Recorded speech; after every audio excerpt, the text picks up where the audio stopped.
They told me interns should never step out of line. Keep your head down, stay invisible, don't get noticed. But that Tuesday morning in the middle of our crowded corporate lobby, I saw him, an elderly man alone, ignored desperation on his face as everyone rushed past like he didn't exist. Then his hands moved. Sign language. No one else understood. My heart pounded as I signed, "Hello, can I help you?" His entire expression changed. Relief. Hope. What I didn't know was that the CEO, his son, was watching from above. And that moment was about to change everything. 6 months ago, I was the kind of person you could walk past without ever remembering my face.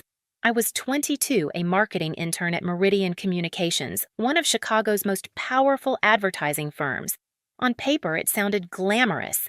In reality, it meant standing by the copier until the machine overheated, fetching lattes that weren't even mine and smiling politely when senior associates treated me like part of the furniture. I told myself that blending in was safer. If you don't make waves, you can't drown. But the truth was, I hadn't always been invisible. In high school, I had been the girl who raised her hand first, who cracked jokes in the hallway, who believed she was destined for something bigger. Then came college. One rejection after another clubs, I didn't get into jobs, I didn't land relationships that fizzled before they began. Each small failure chipped away at my confidence until all that was left was someone who walked with her shoulders slightly hunched, someone who chose the stairs to avoid awkward elevator conversations, someone who ate her sandwich at her desk rather than risk the cafeteria. By the time I graduated, the bright version of me felt like a ghost I'd once known. The only person who made me feel like I still mattered was my little brother Danny. He was 8 years old, born deaf, and the fiercest, funniest kid I'd ever met. Our parents loved him, but they struggled with his silence, with the effort of learning a new language that felt foreign to them. I didn't. I threw myself into it.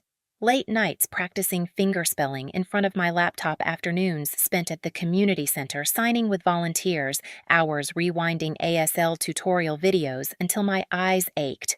By the time I walked into Meridian for my first day, I was fluent. It was the one skill that gave me pride, even though it felt useless in a place that measured success in clients won and campaigns sold. Meridian's office looked like something out of a movie, glass walls, polished floors, employees buzzing around like they were wired to an invisible clock. The lobby was a constant swirl of strangers in tailored suits, flashing ID cards, rushing to meetings. Everything about the place whispered efficiency, importance, speed. And me, I was just Maya Carter, the intern assigned to support a supervisor who rarely looked up from her phone long enough to remember my name. That morning in October started like every other, deadlines pressing, people sprinting across the lobby, my phone buzzing with reminders from Margaret, my supervisor. I was stationed near reception, stacking glossy presentation folders, trying not to drop them. And then I noticed him, an older man, silver hair, navy suit, standing a little apart from the crowd. His eyes scanned the desk. His hands moved nervously, his mouth forming words no one understood. The receptionist, Jessica, was already flustered, waving him off to deal with another visitor. I froze for a moment, folders balanced against my chest. My job wasn't to interfere.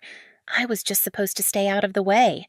But when I saw the defeated slump of his shoulders, something inside me pushed forward, and that's when everything began. I kept telling myself not to get involved. Margaret's voice rang in my head. "Support the presentation prep, Maya. Don't wander off. Don't waste time." But my eyes wouldn't leave the man. He wasn't just lost. He was invisible to everyone except me. And I knew that look because I'd seen it on Danny's face too many times. Jessica sighed, clearly overwhelmed, and turned her back on him. The man stood there, clutching the strap of his leather briefcase, his mouth moving with words no one would hear. Then I saw it. His fingers, hesitant but deliberate, forming letters in the air. He was signing. My throat tightened. All around him, people streamed past in expensive shoes and tailored blazers, too busy to notice. I thought about how Danny hated crowded places because they made him feel small, ignored. My pulse quickened. I couldn't just stand there. I set the folders down and walked over. My palms were sweaty, my heart hammering so loud I could feel it in my throat, When his eyes met mine, they carried the same tired resignation I'd seen in my brother's. I lifted my hands and signed, "Hello. My name is Maya. Can I help you?" It was like watching someone take their first deep breath after being underwater too long. His entire face transformed, relief, gratitude. He signed back with practiced ease. "You sign." Thank goodness. I thought no one here would understand me. The words spilled between us in silence. "I'm here to see my son," he explained. "I don't have an appointment." I thought maybe his hesitation carried weight, as if the visit wasn't simply casual. "What's your son's name?" I asked. "Michael. Michael Hartwell." The name landed in my chest like a stone. Michael Hartwell wasn't just anyone. He was the CEO. His name was etched in glass on the lobby wall, his corner office perched at the very top floor. Around the office, his presence was legend rarely seen, but always felt. "You're Mr. Hartwell's father," I signed, keeping my face neutral. "Yes," he answered with a small nod. "I know he's busy, but I wanted to see him." His eyes flickered with pride, but also something else. Doubt, longing. I promised him I'd try. I guided him toward the seating area, told him to wait while I called upstairs. My fingers shook as I dialed Patricia, the CEO's executive assistant. Her clipped voice answered immediately. "This is Patricia, Mr. Hartwell's office." "Hi, Patricia. This is Maya Carter from the intern program. There's a gentleman here in the lobby. He says he's Mr. Hartwell's father." A pause. Then another longer. "His father, yes, ma'am. An elderly gentleman, very well dressed. He's been waiting." Silence on the line, then a brisk, "Have him wait. I'll check with Mr. Hartwell." I hung up, walked back, and forced a smile. "They're checking. Please make yourself comfortable." Minutes dragged. 10, 15. The man, Robert, he introduced himself, didn't complain. Instead, he told me about his life in sign language, how he'd been an architect, how his late wife taught at the Illinois School for the Deaf, how raising a hearing son had been both pride and heartache. I listened, translating when curious employees drifted close my hands, moving almost automatically. But every second, anxiety gnawed at me. Margaret's texts lit up my phone, demanding updates on the folders, the prep. I ignored them. What I didn't know was that someone else wasn't ignoring me. From the mezzanine above, hidden behind a column, Michael Hartwell himself was watching his father talk to me, watching me abandon my assigned duties, watching the one thing I never wanted attention settle directly on me. And in that moment, the careful invisibility I had built around myself began to crack. The longer I sat with Robert, the more I forgot about the chaos waiting for me. We drifted from one floor to another, my improvised tour filling the space of the hour Patricia had promised we'd have to wait. I showed him the design team's sketches, the framed campaigns lining the hallways, even the break room with its stale coffee smell and half-empty vending machine. He lit up at everything eyes wide, nodding with interest. And though I knew I was breaking every rule in the intern handbook, I couldn't bring myself to stop. My phone buzzed non-stop in my pocket. Margaret again. "Maya, where are the updated folders? Maya, clients are arriving in 30 minutes. Maya, get back to the prep room now." Each notification twisted my stomach tighter, but I pushed it away. All I could see was Robert's face, the quiet joy he felt at walking the halls of his son's empire. But time ran out. When we finally returned to the lobby, Robert thanked me over and over, his hands moving with graceful sincerity. "You've made me feel seen today," he signed. "Like I belong here." That was the moment I saw Margaret striding toward me, her heels clicking like gunshots on the marble floor. Her expression was all sharp angles, fury barely contained. "Maya," she snapped, voice cutting through the air. "I need to speak with you. Now. You've been gone for hours. Do you even understand how much you've jeopardized this presentation?" My throat tightened. Robert looked between us, confused, his smile fading. I raised my hands, ready to sign something reassuring, but Margaret stepped closer, lowering her voice into something venomous. "You're an intern. You fetch copies, not guests. When this gets reported, don't expect me to protect you." The words burned. She wasn't wrong, I had abandoned my assigned tasks, but the shame didn't drown me this time, not like it usually did. Because when I looked at Robert's tired face, all I felt was a fierce certainty that what I'd done mattered more than any stack of folders. Still, the collapse felt inevitable. Margaret's hand closed around my arm as if she owned me. "Come with me," she ordered. And then a calm, male voice cut through the lobby. "Actually, Margaret, I need to speak with Miss Carter first." Everything froze. My head snapped toward the voice, and there he was, Michael Hartwell himself, the CEO. Standing less than 10 feet away, his eyes locked on me unreadable. Robert's hands trembled as he signed my name, his gaze shining with something I hadn't seen before, hope. And in that instant, the balance of power shifted. The entire lobby seemed to hold its breath. Employees paused mid-stride. Conversations stilled, even the constant hum of printers and elevator bells felt muted. Michael Hartwell wasn't supposed to appear down here. His world lived in corner offices and boardrooms, not the marble floors where interns got scolded. Yet there he stood, tall and composed, his gaze fixed not on Margaret, not on the scattered folders, but on me. Margaret froze her grip on my arm, loosening. "Mr. Hartwell," she stammered. She was helping my father." Michael said, his tone calm but edged with something final. From what I observed, she did it beautifully. Gasps rippled around the room. Heads turned toward Robert, who sat straighter in his chair, his silver hair gleaming under the lights. His eyes shimmered with tears he didn't bother to hide. Margaret opened and closed her mouth like she'd swallowed glass. I stood, frozen heat rising in my chest, unsure if this was a rescue or the beginning of my dismissal. Michael crossed the floor with slow, deliberate steps until he was in front of us. He crouched slightly so he was eye level with his father. Then, to my shock, he raised his hands, clumsy at first, hesitant but unmistakable. He was signing. "Dad, I'm sorry I kept you waiting." Robert's lips parted, disbelief flickering across his face.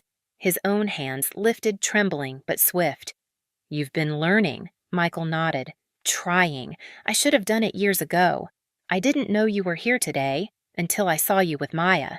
He glanced at me briefly, then back at his father. "I haven't seen you smile like that in a long time." The sight was almost too much. The CEO of Meridian Communications, the man employees whispered about in reverent tones, fumbling through sign language in the middle of a crowded lobby, his voice soft, his composure stripped bare. Robert's shoulders shook as he signed back. "I thought you'd forgotten how to see me." "I never forgot," Michael answered aloud, his throat thick, before signing again more carefully. "I've been wrong. I let distance grow between us. I thought being strong meant keeping you out." Tears blurred my vision. Around us, the employees stood silent, watching an empire's leader dissolve into a son seeking forgiveness. Robert reached forward, touching Michael's arm with a gentleness that silenced every whisper. Then, in front of everyone, father and son embraced. The hug was brief, but it cracked something open in the air. When they pulled apart, Michael turned his attention to me. "Miss Carter, would you join us upstairs?" His tone carried no room for refusal, yet his eyes softened like he was offering instead of commanding. Margaret tried to recover. "Sir, with all due respect," she abandoned. "That's enough, Margaret." Michael's voice sharpened, cutting her off clean. "We'll speak later." The elevator ride to the top floor felt surreal. I stood beside Robert, who squeezed my hand like a silent thank you, and Michael, whose silence pressed heavier than words. When the doors opened, his office stretched before me, floor-to-ceiling windows spilling Chicago's skyline polished wood, gleaming under recessed lights, every corner screaming success. Yet it felt cold, almost sterile, as if no one truly lived there. "Please sit," Michael said, gesturing toward the chairs. He didn't take his throne-like seat behind the desk. Instead, he sat beside his father, leveling the space. I perched on the edge of the chair, heart racing. My voice tumbled out before I could stop it. "Mr. Hartwell." "I'm sorry. I know I was supposed to." He lifted a hand. "You did exactly what I wish more of my employees would do. You made my father feel welcome." His eyes flicked to Robert, then back to me. "Something I failed to do." Robert signed something quickly, his hands a blur. Michael translated aloud, his voice catching. "He says you remind him of my mother, that you make people feel seen." I bit my lip, overwhelmed. I only did what I'd want someone to do for my little brother. He's deaf too. I know how much it hurts when people ignore him. Michael leaned forward, studying me like I'd just handed him the missing piece of a puzzle. That's why I asked you here. Because what you did today, it showed me what's missing in this company. I blinked. Missing. We talk about inclusion. He said, his tone almost bitter. It's in our brochures, our mission statement, our website. But we don't live it. Today, I watched a 22-year-old intern demonstrate more leadership, more humanity than I've seen from entire departments. I opened my mouth, then closed it. My mind screamed. He's exaggerating, he's being polite, but his eyes told me otherwise. I want to change that, Michael continued, and I want you to help me. The room tilted. Me, I'm creating a new role, he said. Director of Accessibility and Inclusion. You'll build programs, train staff, make sure Meridian doesn't just say the words, but lives them. You'd report directly to me. My pulse thundered. Mr. Hartwell, I'm just an intern. I don't have experience. I trailed off, ashamed of how small I sounded. You have empathy, he interrupted firmly. And courage. You saw someone everyone else ignored and chose to act. That's leadership. Robert squeezed my hand again, nodding vigorously. His eyes pleaded with me to see what they both saw. I sat back, dizzy. An hour ago, I was terrified of being fired. Now the CEO was offering me a seat at his table. My lips parted, but all I managed was I need to think. Michael smiled faintly. Take the weekend, but know this. This company needs someone like you. I need someone like you. The rest blurred into logistics. I barely heard salary benefits authority. When I finally left his office, Robert hugged me so tightly it knocked the air from my lungs. You gave me my son back, he signed, tears streaking down his cheeks. And you gave him something he didn't even know he was missing. The elevator doors closed on Michael, watching us, his expression unreadable but softer than I'd ever seen. That night, I called Danny over video chat. His face lit up when I signed the news. You're going to help other deaf people at work, he asked, bouncing in his chair. That's so cool, Maya. You're like a superhero for people like me. For the first time in years, I believed him. By Monday morning, my answer was clear. I walked into Michael's office with my hands shaking, but my voice steady. Yes, I said, I'll take the job. That was the day everything shifted. The title sounded grand, Director of Accessibility and Inclusion, but what it meant day to day was hard work. My first task was to run a full audit of the building, the policies, the culture. What I found was exactly what Michael suspected: good intentions buried under years of neglect. Fire alarms without visual signals, company meetings with no interpreters, marketing materials designed with no thought for accessibility. I tore it all down and rebuilt it. Slowly, stubbornly, piece by piece.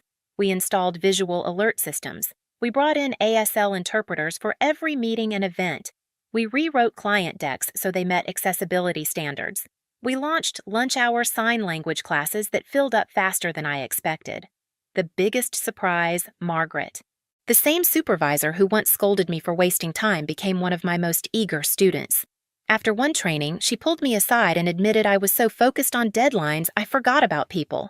I don't want to make that mistake again. 6 months later, Meridian Communications won a national award for workplace inclusion. Michael handed me the plaque, but insisted I accept it on stage. My voice shook, but my words came out strong. Inclusion isn't policy, it's people. It's the choice to see someone others overlook. That's what changes everything. In the front row, Robert was signing Applause Pride written all over his face. Next to him, Michael smiled like a son who'd finally come home. And for the first time, I felt seen too. In the end, I realized something I'd missed all along. It's not about titles or corner offices or the endless rush to prove yourself. It's about people. My brother, my mentor, even a stranger in a lobby who just needed someone to see him. Family isn't always about blood. It's about loyalty, empathy, and the courage to act when others look away. If this story hit you the way it hit me, share your thoughts in the comments. And don't forget, hit like, subscribe, and ring the bell, because the next story I tell might just be yours.